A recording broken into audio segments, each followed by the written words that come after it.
Hi guys, good morning!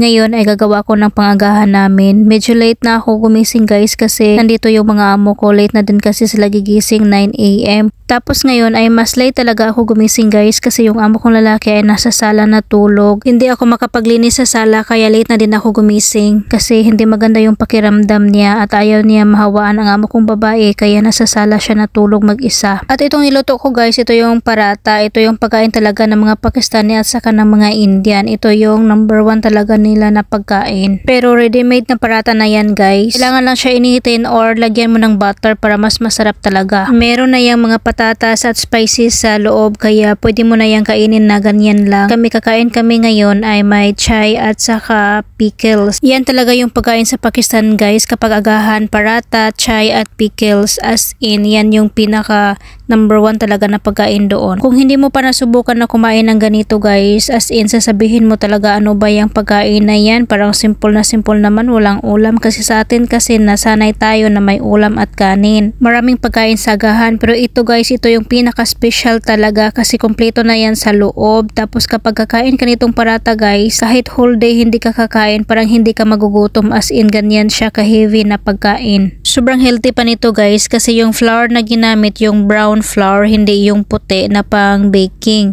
At yung iba naman guys, kung kakain sila nito ay may yogurt, tapos may chai, may pickle. Yan talaga yung best partner. Kaya masasabi ko lang, sobrang healthy talaga ng pagkain ng mga Pakistani. Una, yogurt galing sa gatas. Chai, pure gatas din yan. Tapos yung butter, sa gatas din yun galing. At mas lalo na guys kapag nasa Pakistan, kasi sa Pakistan, pure gatas talaga yung galing sa dairy farm. Hindi yung mga powder na gatas, hindi. Yung pure talaga na galing sa farm. Kaya sa experience at nakikita ko guys, ang pagkain ng mga Pakistani talaga ay sobrang healthy lalo na sa Pakistan. At may compare ko din yung mga bata sa Pakistan, as in sobrang talino nila. At isa sa nakikita ko guys sa atin, mga bata pa lang bulok na yung mga ngipin. Ang mga Pakistani guys, sobrang ganda ng mga ngipin nila, as in. My own experience guys, hanggang ngayon wala akong bulok na ngipin. Siguro dahil 10 years ako dito sa mga amo ko at palaging gatas yung iniinom ko kaya wala talaga akong bulok na ngipin guys. Pangit lang tong shape ng ngipin ko pero proud pa din ako nito kasi kompleto pa to, wala pang artificial at hindi pa ako nakaranas ng sakit sa ngipin. At ayan guys, kakain na kami. Durog na pickle yung kinain ko, hindi yung mangga kasi medyo maasim talaga yung mangga.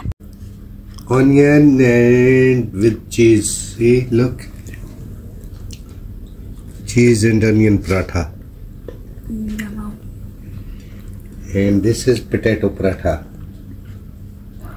Very yummy. Sa amo kong babae ay mangga din yung pickle na kinain niya at saka sa alaga ko. Pero amo kong lalaki hindi kumain ng pickle kasi hindi maganda yung pakiramdam niya. Ayan guys, kakain na kami. Tara, kain tayo. Thank you for watching. Bye bye.